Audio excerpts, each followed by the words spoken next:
Maintenant, il est temps pour moi d'inviter Nicolas Ying à parler de l'utilisation des valeurs de CT, des PCR Covid-19 réalisées au sein du LHUB pour essayer de prédire l'épidémie, l'évolution de l'épidémie de Covid-19. Donc, Nicolas est médecin microbiologiste français, mais ça, c'est pas de sa faute, on va dire. Et il a eu la bonne idée de venir nous rejoindre après quelques années à Paris pour justement mettre en œuvre énormément de projets et tout son dynamisme. Donc Nicolas, la parole est à toi. Merci Olivier, merci de m'avoir invité pour présenter ce petit travail que l'on vient de réaliser. De là à dire prédire, je pense que c'est un très grand mot concernant une épidémie qui est toujours en cours. Mais en fait, tout ça, c'est parti d'une petite anecdote qui en fait touche à ce qu'on ne donne pas, ou ce qu'on ne donnait pas au tout début de l'épidémie, qui étaient les valeurs de CT de ces résultats positifs ou négatifs de nos PCR coronavirus. Hop, si j'arrive à passer. Ah, ça va, ça s'était coincé.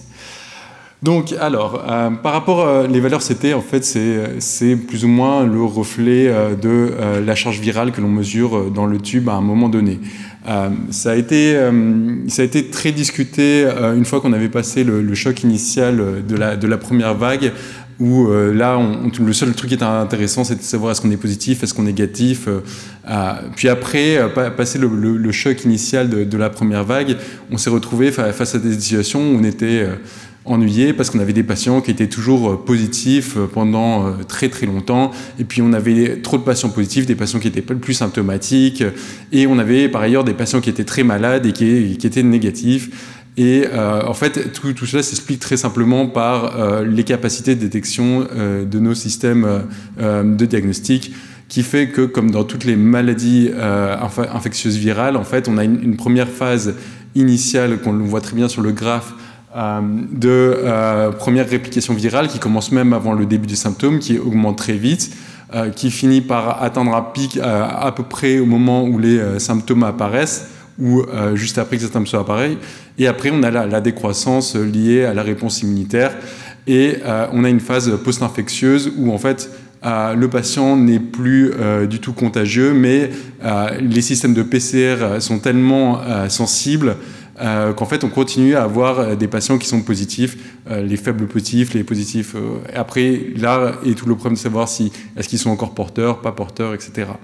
Donc ça avait été utilisé déjà au moment où on était devant les X systèmes diagnostiques pour faire une proposition, comme en a discuté par exemple Marie-Alain ce matin, de savoir quelle est la meilleure stratégie diagnostique à appliquer. Parce qu'effectivement, si diagnostiquer des personnes symptomatiques dans les premiers jours de symptômes, on va être sur une charge virale énorme. Donc en fait, un test antigénique rapide, même nasal et même de mauvaise qualité, en fait, s'il ne le fait pas au premier jour de symptômes, c'est qu'il est vraiment, vraiment mauvais. Inversement, on a, comme je disais, le problème de ces PCR qui durent et qui perdurent très longtemps, et où on veut transférer un patient qui est en salle pour autre chose, et pour le transférer, il faut lui faire un test. Ah ben, en fait, on n'avait pas pensé à le faire, mais il est positif, on ne peut plus transférer le patient, on doit le mettre en isolement. Donc ça, c'est à l'échelle individuelle. Et il y a quand même quelques résistances un peu à l'utilisation de ces CT, parce qu'il ne faut pas oublier que malgré tout, on n'utilise pas du tout des méthodes standardisées actuellement.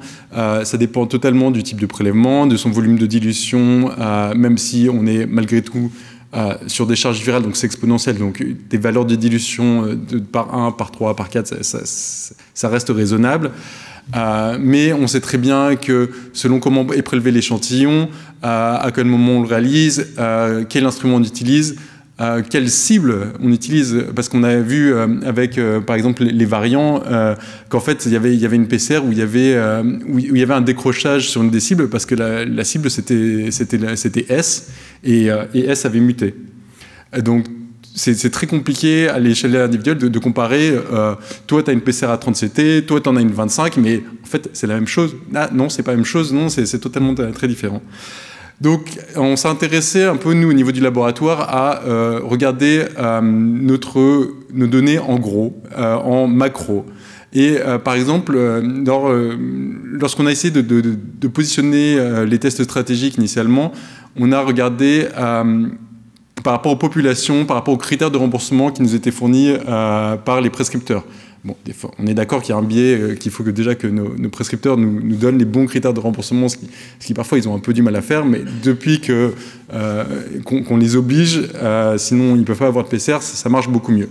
Donc on avait vu déjà sur ce graphe, en fait, on avait vu qu'on avait des box et qu'en fait on a vraiment des différences significatives. Effectivement, les patients symptomatiques extérieurs, ils sont bien plus bas. Les patients qui sont admis, ils ont bien plus haut. Quand je dis bien plus haut, en fait, c'est l'inverse. Les valeurs de CT étant bien plus bas, ça veut dire que la charge virale était bien plus haute.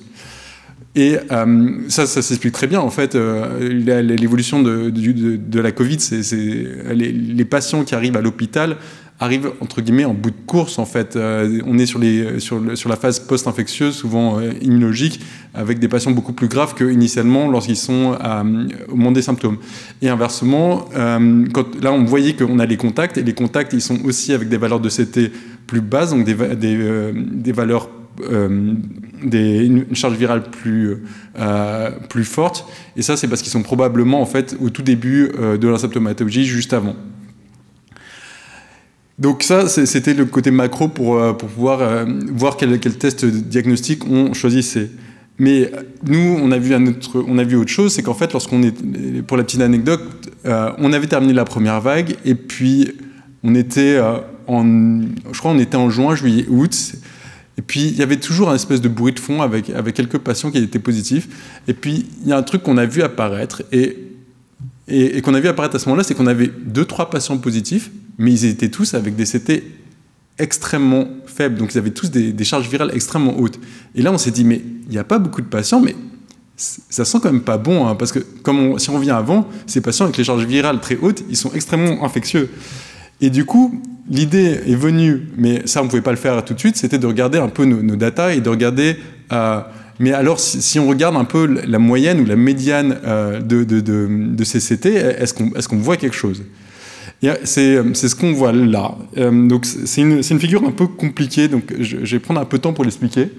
Et c'est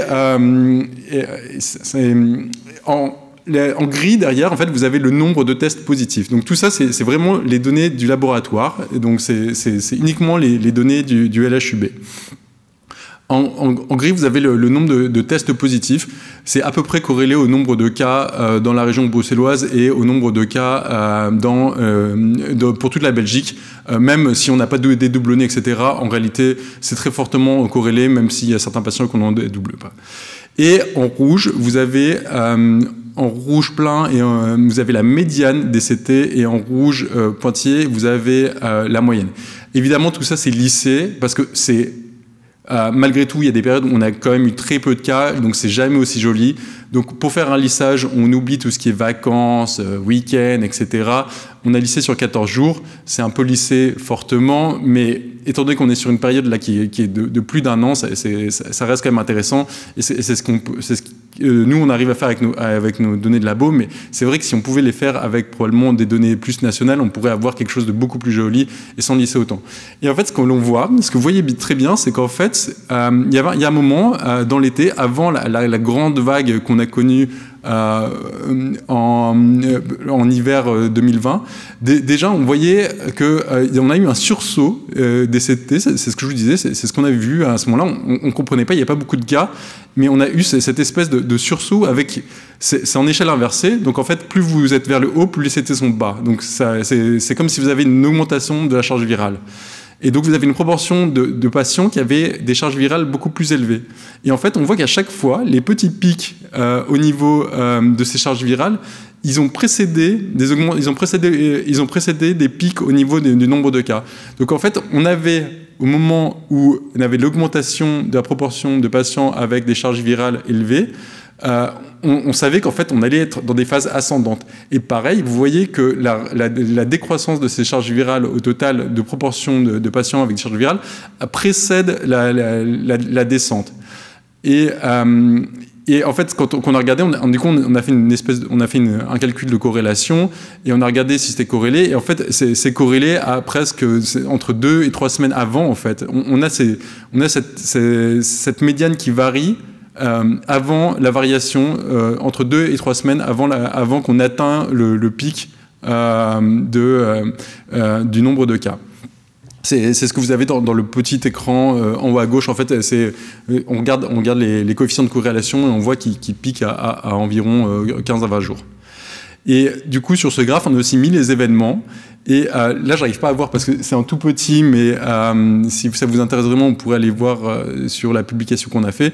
On a les dates clés en fait de tout ce qui est mesures de restriction, le coiffeur, la réouverture des écoles, etc. Et on voit en fait qu'il y avait cette redescente à la fin de l'été et en fait il y avait une redescente de cas à un moment donné et on a décidé de rouvrir. Vous vous souvenez, il y a un moment où pendant 2 semaines on a rouvert par exemple les centres de coiffure. C'était très court. Et en fait, parce qu'à ce moment-là, on était retombé en nombre de cas, mais par contre, au niveau de la proportion de patients qui avaient des charges virales élevées, on était très haut. Donc en fait, si on avait regardé ça, on aurait pu se dire, mais c'est peut-être pas le moment. Et en fait, effectivement, ça a entraîné cette espèce d'avancée rétropédalage super rapide que du coup personne n'a compris. Mais parce qu'en fait, on n'était pas dans le bon moment parce qu'on regardait le nombre total de cas, mais ce qui nous manquait en fait, c'était la dynamique. Et en fait, le nombre total de cas était bas, mais la dynamique était mauvaise parce qu'on avait des patients qui étaient avec des charges virales hautes, donc on avait des patients qui étaient très infectieux. Donc, comme je vous disais, après, il y a toujours Michael Mina qui est beaucoup plus mathématicien que moi et qui, lui, est à Harvard, donc forcément, il a beaucoup plus de moyens pour expliquer ça. C'est qu'en fait, il vous montre, là, sur ce graphe, en haut à gauche, que si on prend 2 moments de l'épidémie où la prévalence en tests positifs est la même, en fait, vous n'avez pas les mêmes patients. Lorsque vous êtes à gauche de la courbe au moment de la phase de montée, vous avez en fait une proportion de patients récemment infectés qui est énorme, qui est de plus de 50%. Et alors qu'à droite de la courbe, vous avez en fait une proportion de vieux infectés qui est beaucoup plus important. Et du coup, en fait, lui, il a fait ça par rapport...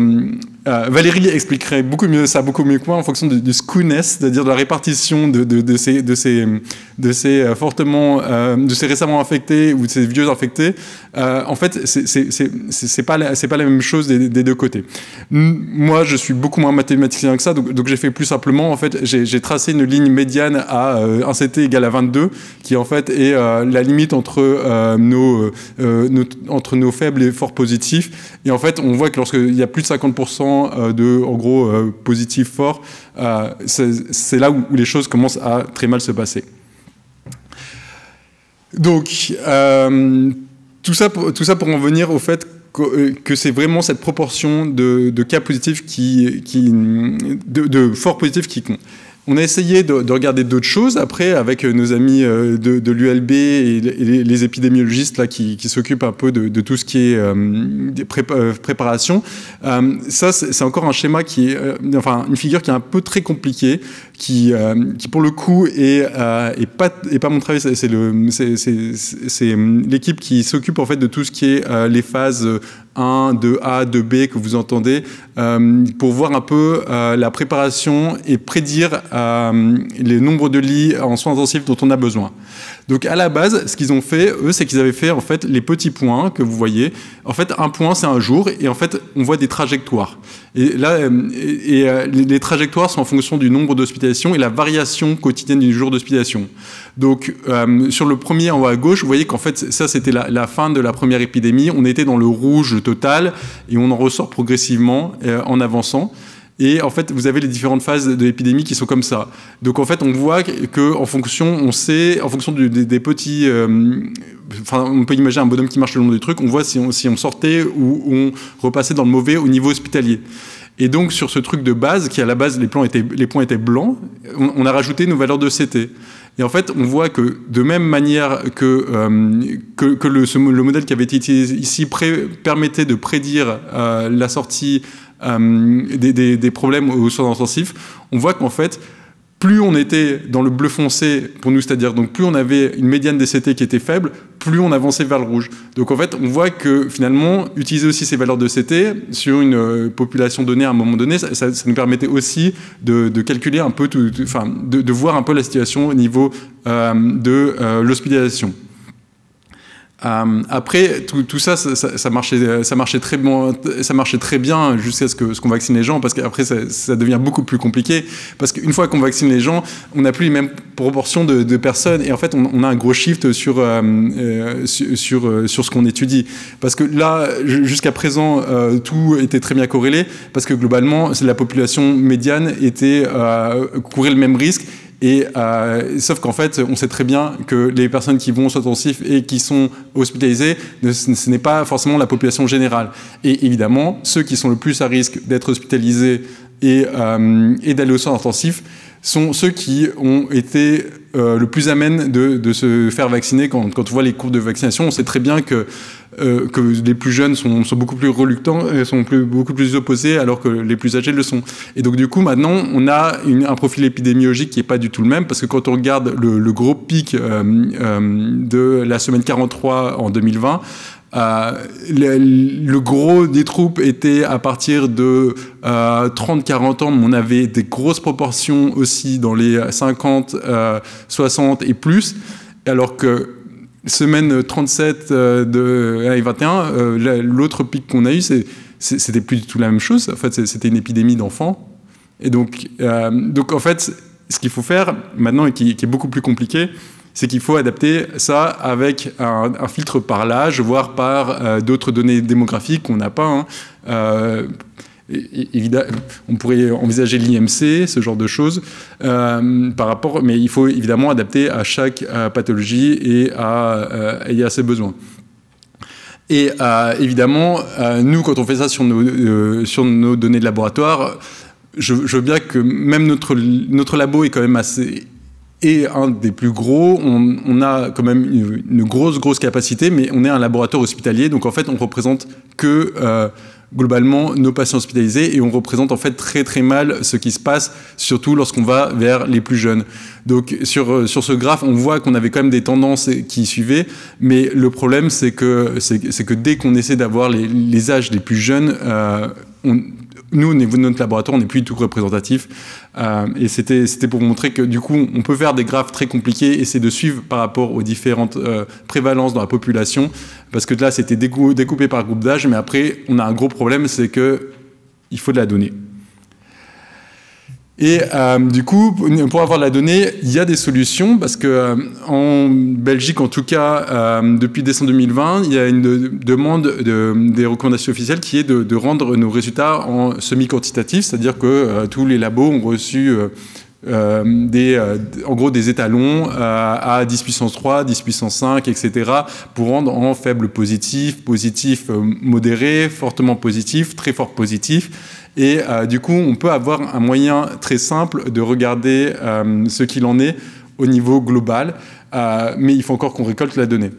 Et en fait, même pour nous, ça nous aide, parce qu'en réalité, là, je vous ai fait les CT, mais en fait, pour pas rentrer dans les détails, on a utilisé le Abbott M2000. Mais maintenant, on fait de la ligne ici. Et à un moment, on a fait du RealStar.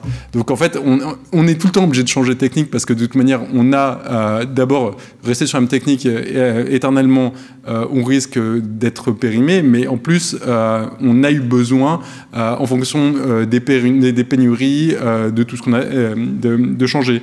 Donc, en fait, la standardisation, c'est pas si mauvais que ça, pour ça.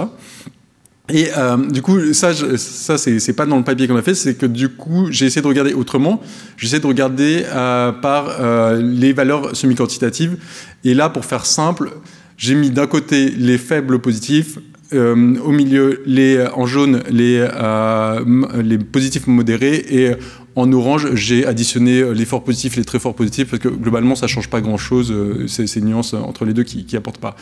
Et en fait, ce qu'on voit, là, c'est marrant, parce qu'en fait, vous voyez, c'était juste au moment où on était au plus bas de la dernière courbe épidémique, Et en fait, on voit très bien cette forte montée. Et cette forte montée, c'était il y a quelques mois, c'était juste avant l'été.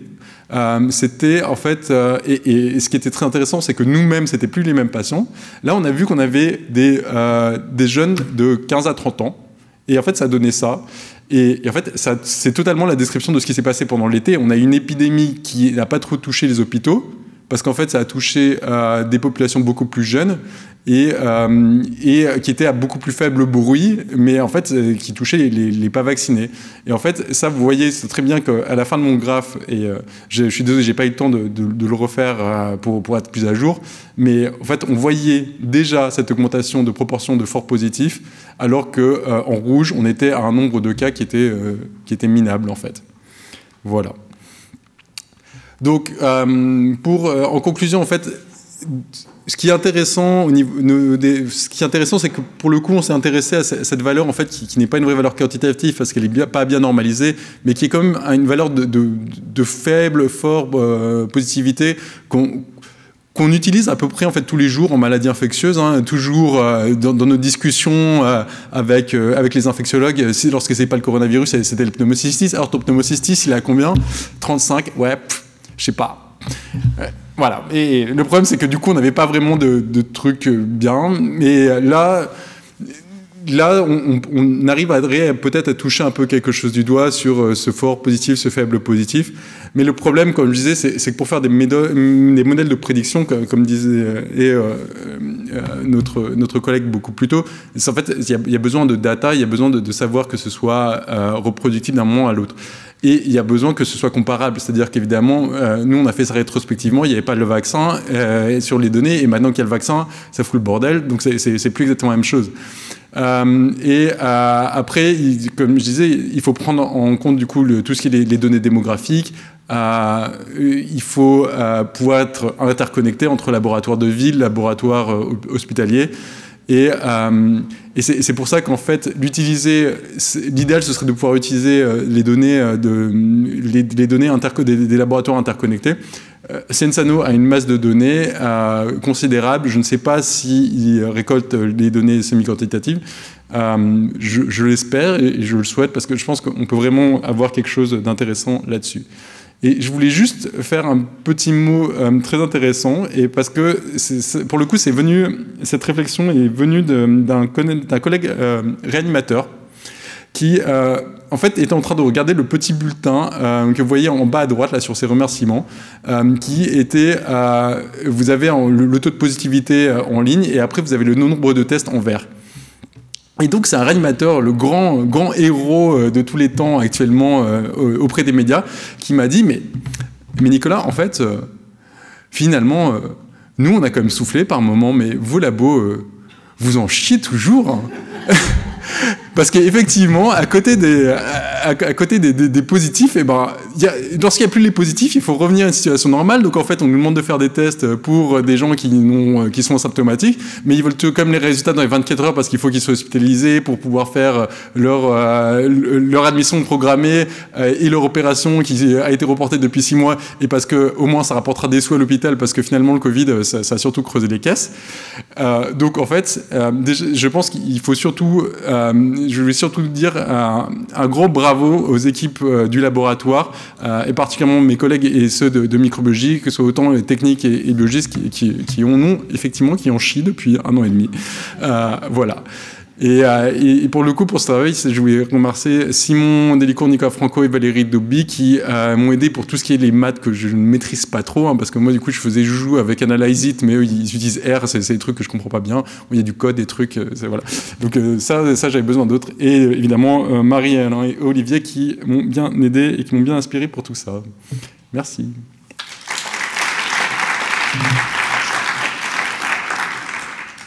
Merci beaucoup Nicolas pour cet exposé extrêmement imagé, surtout sur la fin. Et donc, est-ce qu'il y a des questions dans l'assistance? Non? Est-ce qu'il y a... Ah, si. Moi, en fait, ce que je voudrais savoir, c'est si on a une idée de la durée maximale d'une virémie. Parce qu'on a régulièrement des patients qui reviennent après X mois, et puis on dit « Oh, c'est une queue d'infection ». Je ne sais pas, moi, si les gens se réinfectent à partir de Est-ce qu'on a une idée, oui, de la durée maximale d'un épisode? Alors, la durée maximale, j'aurais du mal à le dire. Je pense que... En fait, on a tellement du mal à le dire que même le CDC et le CDC ne sont pas tellement d'accord sur les définitions de réinfection et de réinfestation ou de ce genre de trucs. En général, on dit que les personnes normales, 2 semaines, 3 semaines max. Après, on sait très bien qu'on a tous vu des patients hémato qui, eux, au bout de 6 mois... Et en fait, même si on arrive... Et le pire, c'est que je crois que là, c'est plutôt Charles Michel qui pourrait mieux répondre que moi. Mais il y a certains, même au bout de 6 mois, en fait, lorsqu'ils remontent à nouveau et qu'ils sont à nouveau vraiment positifs, en fait, si on reséquence, on est arrivé que ce soit les mêmes. Donc, en fait, on a probablement des patients en plus... Bon, le commun des mortels, on va dire que 1 semaine à 3. Et par contre, le problème, c'est le reste, c'est tous les patients hémato, onco... sous immunothérapie et en fait il y en a certains on se demande quand est-ce qu'ils vont clearer à un moment ou l'autre. Je ne dis pas ce que tu en penses, Olivier, parce que tu as eu aussi des retours de séquençage un peu, mais...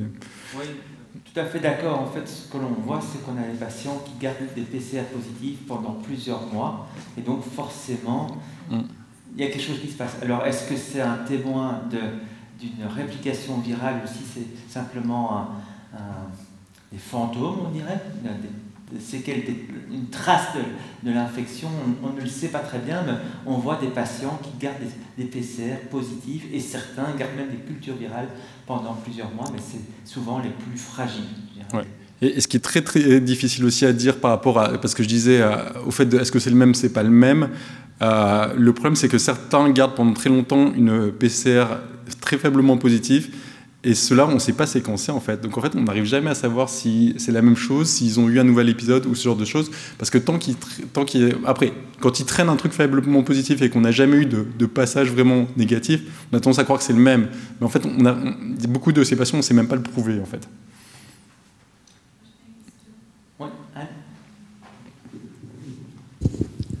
Oui, j'ai une question qui me vient à l'esprit maintenant. Est-ce que ça a un rapport avec ce qu'on appelle... Est-ce que pour les gens qu'on dit avoir le Covid long, est-ce que ces gens gardent des charges virales ou est-ce que c'est simplement une conséquence des attaques virales sur les organes sans présence virale? Le Covid long, on considère en général que c'est post-infectieux et que ce n'est pas forcément lié à une persistance d'un épisode viral, plutôt des conséquences post-infectieuses. Merci Nicolas. Valérie. Tout d'abord, juste, ça c'est une petite remarque entre nous, mais quand vous avez sorti cette idée que les CT pouvaient prédire les vagues, j'avoue que c'était une des meilleures idées que j'avais entendues ces derniers mois.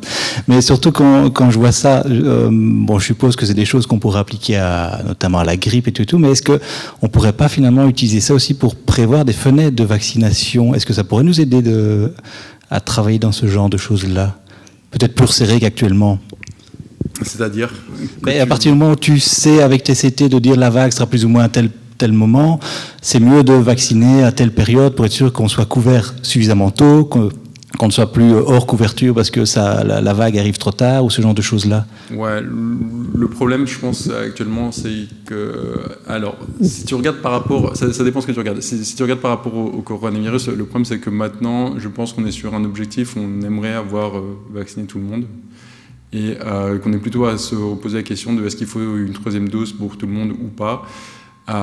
Et je pense qu'en fait le timing ne nous aidera pas parce que de toute manière, là c'est juste une question décisionnelle et en fait on a vu que finalement on espérait que ce soit un gros truc saisonnier, mais en fait ça circule quand même en été. Donc il semble ne pas y avoir particulièrement de bonnes fenêtres, j'ai l'impression. Donc je ne pense pas qu'on puisse avoir ce genre de pensée pour l'instant. Moi je vois vraiment plus ça comme...